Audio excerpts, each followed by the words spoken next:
हाँ जी, नमस्कार दोस्तों, कैसे हैं आप लोग?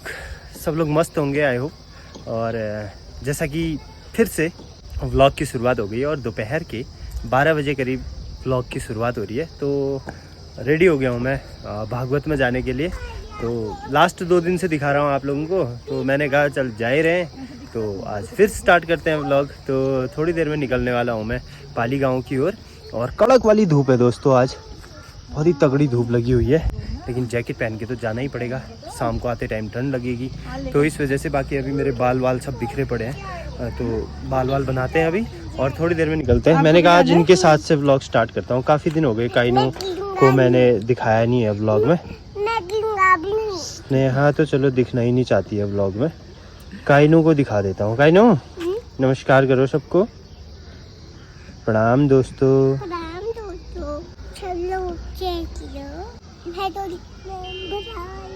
हैं?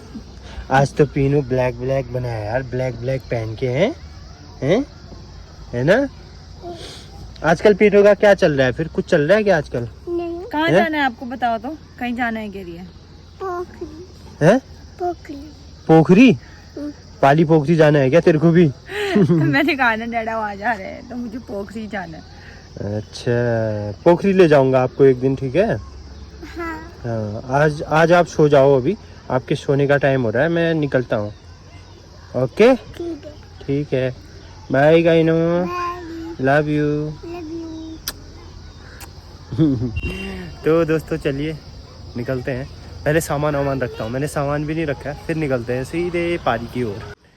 तो मैं हो चुका हूँ रेडी, 12 साढ़े 12 होने वाला है और निकलते हैं सीधे।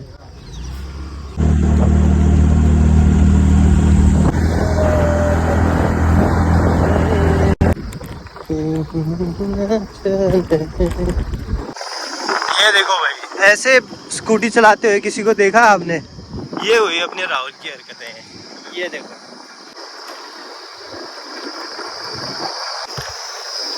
अगर गिरे ना तो दोस्तों एक बार फिर से हम पहुंच चुके हैं पाली गांव। भागवत का चौथा दिन है, तो लिए चलते हैं और दिखाते हैं आपको भागवत। अभी 1 बजे का टाइम हो रहा है, 1:30-2 बजे से भागवत स्टार्ट हो जाएगा। तो फिलहाल हम थोड़ा सा ये 100-200 मीटर कच्ची रोड है उसमें निकले हैं, बस पहुंच ही गए हैं। ये जय हो, वो वहाँ पर डालो, अरे घुटना लग गया था।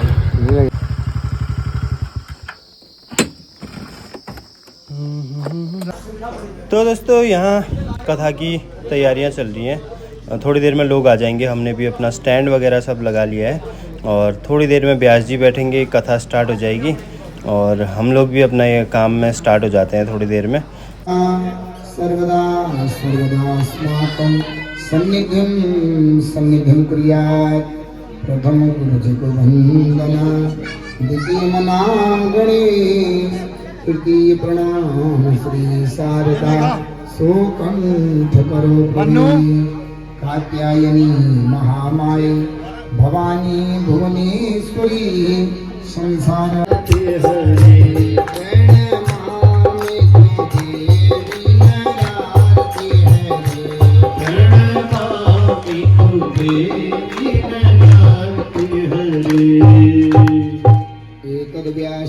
स्तोत्रम यह पठेत् नियतः शुचि, गृहे वा शुद्ध भावेन पिता भगवती सदा।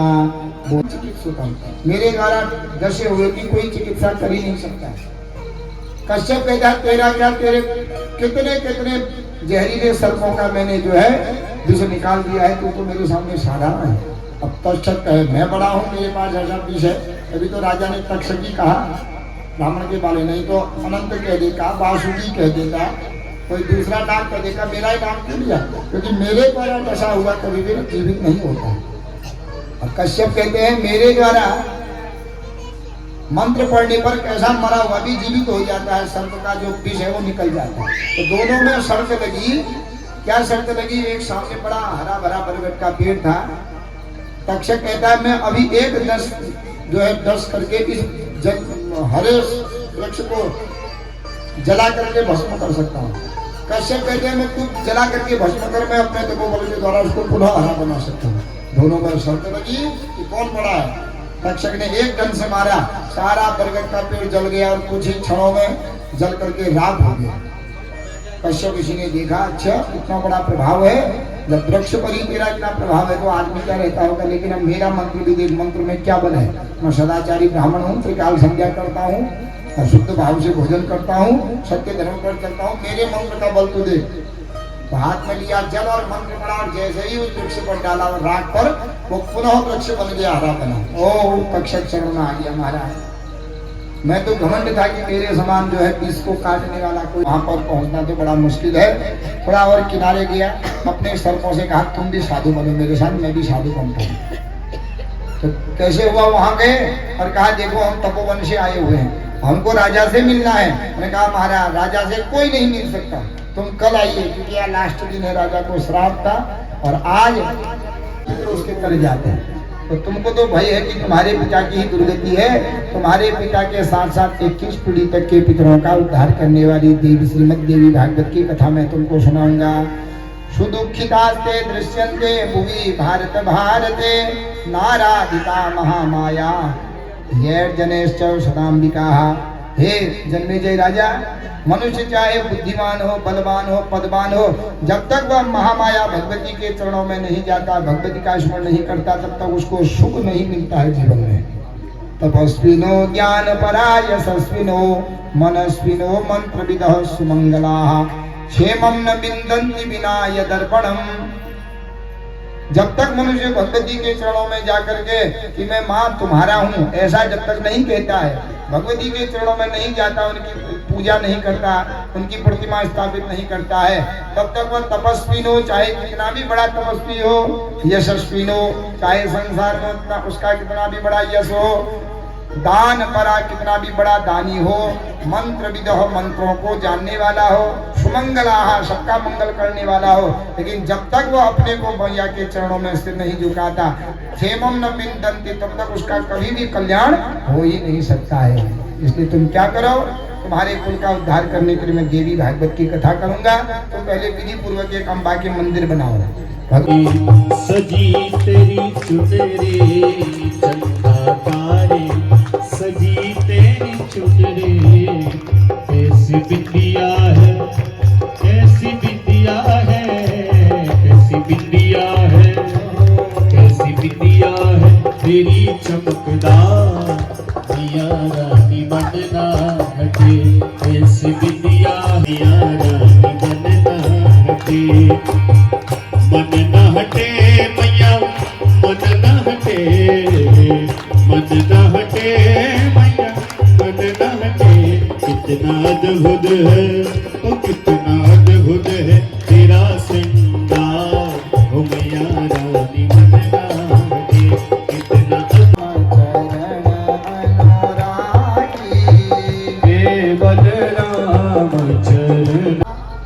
इसका बछड़ा कैसे रो रहा है और यहाँ बछड़े के बिना मां रो रही है। तुम निर्दयी हो, बड़ा यज्ञ करते हो, अधर्म करते हो, इसलिए जाओ मैं श्राप देता हूँ तुमको, दूसरे जन्म में तुम मानव बनोगे। आज जैसे तुमने अपने किसी बछड़े को दूर किया है, तुमको भी पुत्र शोक लगेगा, एक नहीं दो नहीं 7 पुत्रों का शोक तुमने भोगना पड़ेगा।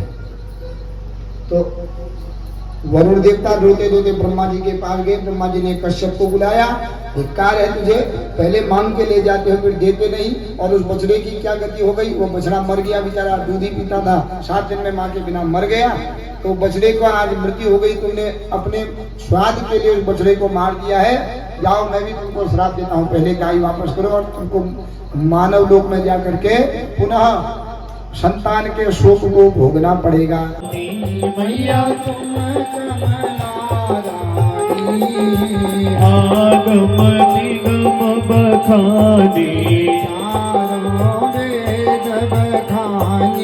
तुम शिव पटरानी, ओम जय अम्बे गारी, 64 योगिनी दावत। तो दोस्तों, श्रीमद् देवी भागवत का आज चौथा दिन था और चौथा दिन समापन होने के बाद आज की आरती वगैरह होने के बाद हम लोग निकल चुके हैं घर को। तो लगभग कितने बजे का टाइम हो रहा है? 6:00 हो रहे हैं। तो हम लोग पहुंचने वाले हैं थोड़ी देर में चिटगल। और आज का जो भजन कीर्तन जो भी चल रहा था, मतलब भागवत कथा वगैरह, कैसी लगी आप सभी को ज़रूर बताना कमेंट करके। बाकी वीडियो को लाइक ज़रूर करना। और कुछ ऐसा हो रहा है मौसम, क्या कहना चाहोगे भाई? कहेंगे हम ड्राइवर आदमी हुए। हम क्या कहेंगे यार? हम क्या कहें? तो लगभग आधे घंटे में हम लोग पहुंच जाएंगे गंगोलिया। आधे घंटे नहीं, 10-15 मिनट में पहुंच जाएंगे। नहीं तो आधा घंटा लगेगा। 20-25 मिनट्स अराउंड अप्रॉक्स। ओके। अब ऐसा होता है ना दोस्तों, पूरा जंगल वाला रास्ता है देखो, इसीलिए राहुल भाई की ज़रूरत पड़ती है। लाइट वाइट कुछ नहीं है दोस्तों।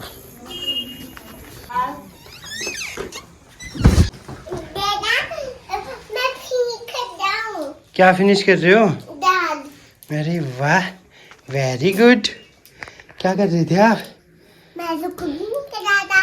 दाल खा रहे हो क्या? आज लाइट वाइट नहीं है दोस्तों, क्या चल रहा है? अभी तो आई थी जस्ट 5 मिनट पहले, हाँ। फिर 5 मिनट की वो लाइट। ओहो, थकान हो गई। आपके लिए मैं कुछ तो लाया हूँ, पहले दाल पियोगे ना? आप दाल फिनिश करोगे तो ही मिलेगा दिखाओ सरप्राइज। सरप्राइज। क्या दिखाऊं? सरप्राइज। ये देखो, किटकैट। चॉकलेट चाहिए। तो पहले आप दाल तो पियोगे। किटकैट वाली चॉकलेट। देखा अगर पहले दाल लाना फिनिश आपके कर दोगे ना फिर दूंगा, ठीक है? ओके, ठीक है। पहले दाल खा लेना। जब मम्मा बोलेगी इसने दाल खा दी है अपनी, पूरी फिनिश कर दी है, फिर मैं आपको दूंगा, ठीक है? ओके।